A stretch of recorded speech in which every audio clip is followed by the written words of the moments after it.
આ વિડીયો મેં એવા લોકો માટે બનાવ્યો ખાસ કે જે લોકો કહેવાય ને કે હંમેશા લાઈફની અંદર ઊંધું જ વિચારતા હોય, એકદમ દોઢું જ વિચારતા હોય, એકદમ નેગેટિવ જ વિચારતા હોય. કોઈ એમના આગળ સારી વાત કરે કે કોઈ વ્યક્તિ ધારો કે હું વિડીયો બનાવશે એવા વિડીયો હું બનાવતો હોય કે યુટ્યુબ પર બીજા કોઈના લોકો એવા વિડીયો જતા હોય કે લાઈફની અંદર હંમેશા તમે લોકો પોઝિટિવ રહો, સારો વિચાર કરો, જિંદગીમાંથી કદી હાર ના માનો, હંમેશા કદી ઉમ્મીદ ના કરો, જીવનમાં આશા રાખો, કદી હાર ના માનો. તો હું એક બહુ સરસ મજાની વાર્તા તમને કહીશ, એનાથી હું તમને એનું કારણ બતાવીશ કે જિંદગીની અંદર કેમ હંમેશા આપણને પોઝિટિવ રહેવું, કદી આપણા જીવનમાં કદી આશા ના છોડવી, ઉમ્મીદ ના છોડવી. હંમેશા તકલીફ કે પરિસ્થિતિ ભલે ગમે એટલી ખરાબ આવે, નેગેટિવ આવે, આપણે વિપરીત આવે, પણ જિંદગીમાં આપણે કદી હાર નહીં માનવાની, જીવનમાં કદી આશા નહીં છોડવાની. સમય ભલે ગમે એટલો ખરાબ હોય, પણ સમય 100% બદલાય છે. મેં મારા આગલા બધા વિડીયો મેં તમને બનાવ્યા, તમે કદાચ આગલા વિડીયો તમે બધા લોકોએ જોયા છે કે ઘણા લોકો, એક ભાઈ એવું કહેતો હતો કે ભાઈ મારે તો મરી જવું છે, કોઈક મારું મર્ડર કરી નાખે તો હું તમને 50,000 રૂપિયા, હું એને 50,000 રૂપિયા આપીશ. પોતે જ પોતાની સોપારી આપવા માટે તૈયાર હતો, બરાબર, પોતાની જાતને મારવા માટે. ઘણા બધા લોકો એવા છે આજે કે જે લોકો પોતે બચારા ટેન્શનમાં છે, દુઃખી છે, પોતાની તકલીફ કોઈને કહી નાખતા હોય, 24 કલાક ટેન્શનમાં જીવતા હોય, સવારે ઉઠું તોય ટેન્શન, ઊંઘતા હોય તો ટેન્શન, નોકરી જાય કોમ ધંધો જતા હોય તો ટેન્શન, મગજ કોઈ જગ્યાએ લાગે નહીં, આખો દા કોઈકના કોઈક લોકો વિચાર કરતા હોય કે કોઈ તો ભૂતકાળનું વિચારતા હોય, કોઈ તો ભવિષ્યની ચિંતા હોય કે મારું થશે, જિંદગીમાં હું કરે, હું પૈસા કમાય કે નહીં કમાય, મારી નોકરી લાગશે કે નહીં લાગે, મારું થશે, મારા પરિવારનું થશે, મારા બાળકોનું શું થશે. દરેક પુરુષની કોમન ટેન્શન છે. પુરુષની હોય ને માતા બહેનોનું બી કોઈના દરેક વ્યક્તિની કંઈક ને કંઈક ચિંતા તો હોય, મગજની અંદર હોય જ. પણ પરિસ્થિતિ હું તો કહું ગમે એટલું વિપરીત કેમ ના આવે, જ્યાં સુધી જીવ પર ના આવી જાય ત્યાં સુધી કદી હું તો એમ કહું કે જો જીવ પર આવી જાય ને તો એમ કે તને મારવાનું છે, તમારે મરી જ જવાનું છે, કે તારું મર્ડર થવાનું, કે તમને ફોસી લટરાવવાના છે, તોય કદી હિંમત ના હારો, જીવનમાં કદી તમે આશા ના છોડો. મને એક સરસ મજાની વાર્તા યાદ આવી ગઈ. તમે જોજો કે પોઝિટિવ થિંકિંગ, કે જીવનની અંદર આશા કદી કેમ ના છોડવી જોવે. પહેલા જમાનાની વાત છે, એક રાજા હતો. એ રાજાએ બે ચોર પકડ્યા એના રાજ્યની અંદર ચોરી કરતા, અને રાજાએ પછી સજા ફરમાવી દીધી કે આ બંને લોકોને કાલે સવારે ફોસીની સજા આપી દેવાની, બરાબર. તો તમને ખ્યાલ હશે કે પહેલાંના જમાનામાં અને અત્યારે હાલ બી કોઈ જે વ્યક્તિને મરવાનું હોય, કે જે વ્યક્તિને ફોસી આપવાની હોય ને, એને એની અંતિમ ઈચ્છા પૂછવામાં આવે છે. ત્યાં બંને લોકોને એની અંતિમ ઈચ્છા પૂછવામાં આવી કે બોલો તમારી છેલ્લી આશા શું છે, છેલ્લી તમારી ઈચ્છા શું છે. તો એક વ્યક્તિએ પૂછ્યું કે મને કહી દીધું છે, એવું રાજાએ મને મૃત્યુદંડ આપી દીધો છે, કાલે સવારે ઉઠીને મારે ફોસી પર મને ચડાવી દેવાના છે, તો હવે હું મારી છેલ્લી ઈચ્છા અમને કહેવાનો શું મતલબ. એ આ વ્યક્તિ હતો નેગેટિવ, નિરાશાવાદી, કહેવાય ને કે હંમેશા ઊંધું વિચારનારો વ્યક્તિ હતો, દોઢો વ્યક્તિ, કે કોઈ નહીં કે પોઝિટિવ વિચાર કે સકારાત્મક વિચાર કે પોઝિટિવ થિંકિંગ કરવાથી કોઈ જ ના થાય. એ વ્યક્તિની અંદર ઓધો નહીં, રાજા કીધું કોને જેલમાં પૂરી દો. બીજો વ્યક્તિ એ થોડો પોઝિટિવ થિંકિંગવાળો હતો, થોડો સકારાત્મક વિચારવાદી હતો. પરિસ્થિતિ ભલે ગમે એટલી ખરાબ હોય પણ વિચારતો તો દરેક પરિસ્થિતિની અંદર કોઈક ના કોઈક માર્ગ નીકળી આવે. એ ચાહે ભલે મોત જ તમારા હોમવર્ક કેમ ના ઉભરી હોય, દરેક પરિસ્થિતિમાં તમને કંઈક ના કંઈક માર્ગ તો મળી જ આવે. પેલા વ્યક્તિની વિચારસરણી આવી હતી, તો એને એક આઈડિયા લગાવ્યો. જુઓ, પરિસ્થિતિ કે તકલીફ જ્યારે તમારી અંદર આવે ત્યારે ખરેખર લોકો મગજ બંધ કરી દેતા હોય છે, પણ ખરેખર તમે તમારા મગજનો આ ટાઈમે તમારે યુઝ કરવાનો હોય. પેલા વ્યક્તિએ એવું વિચાર્યું કે રાજાને એક ઘોડો હતો ને, એ બહુ પ્રિય હતો એમને. રાજા એ ઘોડા પર બધી જગ્યાએ સવારી કરતા, અને રાજાના ઘોડાનું બહુ જગ્યાએ ક્યાં કે નામચીન હતો, બધી જગ્યાએ બહુ નામ હતું ઘોડાનું. અને રાજા એ જ ઘોડાથી બહુ બધા યુદ્ધ જીત્યા હતા. તે પેલા વ્યક્તિએ કીધું કે રાજા, મારા પાસે એક એવી વિદ્યા છે કે જે તમારો ઘોડો છે ને, ઘોડો તમે મને 6 મહિના ટાઈમ આપો, હું મારી વિદ્યા છે, એ વિદ્યાથી હું તમારો ઘોડો ઉડતો કરી નાખી, તમારો ઘોડો સીધો ઉડવા મળશે. રાજાનું થયું તો હારી વાત તો સાચી, તો અમે મારું નામ છે, મારો ઘોડો બહુ ફેમસ છે, જો કદાચ મારો ઘોડો ઉડતો થઈ જાય, બરાબર, તો કાલથી તો મારી બહુ વાહવા થઈ જશે. તે રાજાએ સિપાહીને કહી દીધું, વધુ નહીં કહેવાના કે 100 મહિના માટે એક જગ્યાએ મૂકી દો, એ જમ કરીને કરવા દો, બરાબર. 100 મહિના પછી આપણે એનું વિચારશું.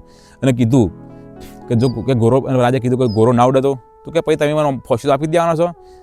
તે કે ચલો એગ્રી, કે સહમત થઈ ગયા રાજા. પછી બંને લોકો રાતે જેલમાં ભેગા થયા. પેલા કહી દઈએ, પેલા બીજાને વાત કરી, જેને ફોસી આપવાની તેને વાત કરી, તું જુઠ્ઠું કાં બોલ્યો, મને તો કાલ સવારે ફોસી આપવાના, તને તો ઘોડો ઉડાડતો તો આવડતો નહીં, તું જુઠ્ઠું કાં બોલ્યો. કે જો આપણે અમે મરવાનું તો હતું જ, પણ હું 4 સંભાવનાઓ મેં જોઈ છે. મેં કેમ રાજાને કીધું કે મને 100 મહિનાનો સમય આપો, હું તમારો ઘોડો ઉડતો કરી નાખે, હું તમારા ઘોડાને ઉડાડીને બતાવી. બરાબર? તો વિડીયો છેક સુધી બનાવી રહેજો. ન કે ભાઈ આઈડિયા નહીં આવે વચ્ચે છોડીને ભાગી જશે તો. બરાબર? છેક સુધી વિડીયો બનાવી રહેજો. જે બીજો ચોર હતો, બીજા નંબરનો ચોર, જેને રાજાને એવું કીધું હતું કે હું તમને તમારો ઘોડો 6 મહિના હું તમને ઉડતો કરી નાખીએ, મારા પાસે એવી વિદ્યા છે. તો પેલા ચોરના સ્પષ્ટતા એવું કીધું કે જો મારા પાસે એવી હાલ તો કોઈ વિદ્યા નહીં, પણ એમ છતાં પણ મારી જીવનથી હાર નહીં માની, હું હજુ સુધી નિરાશ નહીં થયો. મેં વિચાર્યું કે દરેક પરિસ્થિતિ ગમે એવી તકલીફ હોય કે ચાહે સામું મોત પણ આવીને કેમ ના ઉભું હોય, પણ એમાંથી પણ વ્યક્તિ ધાર તો કંઈક ના કંઈક રસ્તો કાઢી નાખે. તો 4 સંભાવનાઓ કઈ મેં જોઈ, તો તમે ધ્યાનથી સાંભળજો, ધ્યાનથી જોજો આ વિડીયો. તો પેલા વ્યક્તિ શું કીધું કે જુઓ, મેં રાજાને કીધું કે તમારો ઘોડો જે સૌથી વધારે પ્રિય છે, તમારો ફેવરેટ જે ઉડે છે, બરાબર, મને ઉડતો કરી નાખી. એને પહેલી સંભાવના એને એવી કીધી કે ઘોડાની ઓલરેડી ઉંમર થઈ ગઈ છે. બરાબર? શું ખબર કે 100 મહિનામાં ઘોડો કુદરતી મૃત્યુથી મરી જાય. એક સંભાવના આ રહી પણ છે. બીજી સંભાવના એ છે કે રાજા પણ ઉંમર લાયક છે. શું ખબર રાજા પણ કદાચ કુદરતી મોતે કે એમના કર્મના લીધે મરી જાય. બીજી સંભાવના આ રહી છે. ત્રીજી સંભાવનામાં એવું હતું, 2 સંભાવના તમે યાદ કરી દેજો. બરાબર? કહું ખબર કે ઘોડો ઉંમર લાયક, ઘોડો પણ એના જાતે મરી જાય. રાજા પણ ઉંમર લાયક છે. શું ખબર રાજા પણ કદાચ કુદરતી મોતે મરી જાય. અને ત્રીજી સંભાવના એ હતી કે કદાચ હાલ તો મારું શરીર સારું છે, હું જીવું છું. શું ખબર કે 100 મહિનાની અંદર કદાચ મારું પણ કુદરતી મોત આવી જાય. કેમ કે મોતની તો કોઈને ખબર નથી કે મોત ક્યારે આવે. અત્યારે તો લોકો કહેવાય ને કે વ્યક્તિનું મોત ગમે તે બોને ગમે ત્યારે આવી જાય. હાર્ટ એટેક આવ્યું, હા થયું, તે થયું, ગમે તે બીમાર લાગી. એટલે ત્રીજી સંભાવના વ્યક્તિ આવી જોઈ પેલા ભાઈએ. ચોથી સંભાવના શક્યતા તો નથી, પણ હું ખબર કે કદાચ હું એવો કોઈ રસ્તો કાઢી નાખું, કે હું એવી કોઈ વિદ્યા શોધી કાઢું કે જેના લીધે કદાચ હું ઘોડો ઉડતો કરી નાખું. ચોથી સંભાવના. બરાબર ને? 5મી સંભાવના હું મારી રીતે અંદર એડ કરું છું વધારાની. શું ખબર કે રાજાનું મન બદલાઈ જાય તો નક્કી નહીં. જેમ કે વ્યક્તિ ગુસ્સામાં હોય, કોઈને કોઈ આડોવડું કર્યું હોય, વ્યક્તિ ગુસ્સામાં હોય એને ગમે તેવું કરતો હોય, સજા આપી દે, પણ કદાચ વ્યક્તિનું મન ગમે ત્યાં બદલાય. કદાચ 6 મહિનામાં રાજાનું મન બદલાઈ ગયું તો 5 સંભાવનાઓ હતી. બરાબર? અને આ બધું ના થાય, છેલ્લે તો મરવાનું તો હતું જ હોમય. અત્યારે મરું, એના 100 મહિના પછી મરું તો શું હતું? તમે જુઓ તો અંદર ઘણા બધા ચાન્સીસ એવા છે કે જો રાજાએ મરી જઈએ, કે ઘોડોય મરી જાય, પેલો વ્યક્તિએ મરી જાય, રાજાનું મને બદલાઈ જાય. અને 5મી શક્યતા બહુ ઓછી છે કદાચ કે એવી વિદ્યા પેલો વ્યક્તિ શોધી કાઢે કે ઘોડો ઉડતો થઈ જાય. પણ આ કહાની પરથી આપણે શીખ શું લેવાની કે જો મૃત્યુદંડ થયો છે, ફોસીની સજા સંભળાઈ છે, એક વ્યક્તિને ફોસી આપી દીધી, આ વ્યક્તિએ હિંમત નહીં હાર્યો. આ વ્યક્તિ જીવનની અંદર આશા નહીં છોડી કે દરેક તકલીફ હોય, ગમે મુસીબત હોય, મારા ગીને શોધી લીધો. સાચી વાત ને? ઘણા લોકો, મેં તમને પેલી વાત કરી હતી કે પેલા ભાઈબંધ નહીં, ઘણા બધા લોકો એવા હોય છે કે જેને નાની અરખી મુસીબત આવે. હવે આવડી મોટી મુસીબત તો કોઈ ના આવે ને, તો ભાઈ નક્કી છે કે એના નજરમાં મોત છે, કાલે ફોસી આપવાની છે. આવા ટાઈમે વ્યક્તિ ઉદાસ ના થયો, દુઃખી ના થયો, રોવા ના મળે, પણ એ ટાઈમે એનું મગજ લગાવ્યું. હવે તમે લોકો વાર્તાની રીતે રહેજો, પણ ખાલી તમારી લાઈફની અંદર કોઈ પણ પ્રોબ્લેમ આવે, તકલીફ આવે તો તમે એના આગળ મેચ કરીને જોજો કે તમારી લાઈફમાં, તમારી જિંદગીમાં આવડી મોટી તો કોઈ તકલીફ નહીં આવી ને. અને તકલીફ હશે પણ તમે આશા ના છોડો, કોઈક ના કોઈક તો એનો માર્ગ હશે જ. અને આપણે લોકો વિચારીએ કે મરી જાય તો મરી જવાથી કોઈ સોલ્યુશન થવાનું છે? મરવાનું તો અમે મરવાનું છે ને આપણને. તમારા મરી જવાથી કોઈને શું ફરક પડવાનો છે? કોઈને કોઈ નહીં ફરક પડવાનો. અને આજે ટેન્શન તો દરેક વ્યક્તિની લાઈફની અંદર હોય છે. મારી લાઈફ હોય તો મારી લાઈફમાં બી ટેન્શન હોય. તમે જેટલા બી લોકો વિડીયો જુઓ એ દરેકની લાઈફની અંદર કોઈક ના કોઈક દરેક વ્યક્તિને કોઈક ના કોઈક વ્યક્તિ મગજમાં લઈને વિચારીને ફરતું હોય છે. દરેકને કોઈક ના કોઈક ટેન્શન મગજમાં હોય છે જ. કોઈ વ્યક્તિ એવું કહે કે મારી લાઈફની અંદર કોઈ તકલીફ નહીં, બસ જલસા છે, એના જેવો જુઠ્ઠો કોઈ માણસ નહીં. પરિસ્થિતિ કોઈ વખતે થોડી આડી અવળી થઈ જાય, જીવનની અંદર કોઈ એવી ઘટના બને, કોઈ આડોઅવળું થાય, દરેકની અંદર ચાલતું હોય. જેમ કે લાઈફ કદી સ્ટેબલ નહીં હટતી. આપણે કોઈ જગ્યાએ જઈએ, કોઈ જગ્યાએ ફરવા જઈએ તો ઘણી વખતે જો રોડમાં ખાડા આવું, ટેકરા આવું, સીધો પ્લેન રોડ આવે, 3 બમ્પ આવું, ડબલ સ્પીડ બ્રેકરે આવું. પ્લેન રોડ તમે કદી કોઈ જગ્યાએ તમને જોવા નહીં મળે. લાઈફની અંદર લાઈફનો સફર પણ એવી જ છે કે ખાડા ટેકરા કોટા અને બધું બહુ બધું તમને જોવા મળે. પણ એ બધું ચાલ્યા કરશે. આપણે ખાડા હોય ટેકરા હોય, આપણે એક જગ્યાએ ઊભા રહીએ ને તો આપણને સમજીએ કે સ્ટક થઈ ગયા, તો આપણા માટે ખાડા જ ખાડા રહેશે. પણ તમે સમયને થોડો સમય આપે, તમે ચાલતા રહો તો તમે સારો સમય, ખરાબ સમય, સારો રસ્તો, ખરાબ રસ્તો ચાલતો રહે. અને એનું નામ તો લાઈફ છે ને. આપણે લાઈફની અંદર હંમેશા સુખ જ સુખ રહે, સારું રહે તો ભાઈ તમને સુખની વેલ્યુ નહીં સમજાય. લાઈફની અંદર દુઃખ આવે તાને જ આપણને ખબર પડે કે સુખની વેલ્યુ છે.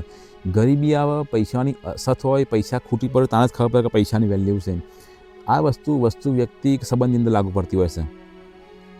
બાકી કોઈ પણ વસ્તુ આસાનીથી મળી જાય તો વ્યક્તિને એની કદર નહીં હોતી. અને જે લોકો કહેવાય ને કે લાઈફમાં હિંમત હારી જાય, મરવાનું વિચારતા હોય છે કે સુસાઇડ કરી લઉં કે મરી જાઉં, આવા લોકો ખાલી એકવાર દવાખાને જઈને જોઈ લેવાનું, આઈસીયુમાં જઈને બહાર જઈને જોઈ લેવાનું. લોકો કેટલા પૈસા ખર્ચતા હોય છે, કેટલી આશા લઈને બેઠા હોય છે, લોકો કેટલી બાધાઓ રાખતા હોય છે જિંદગી જીવવા માટે.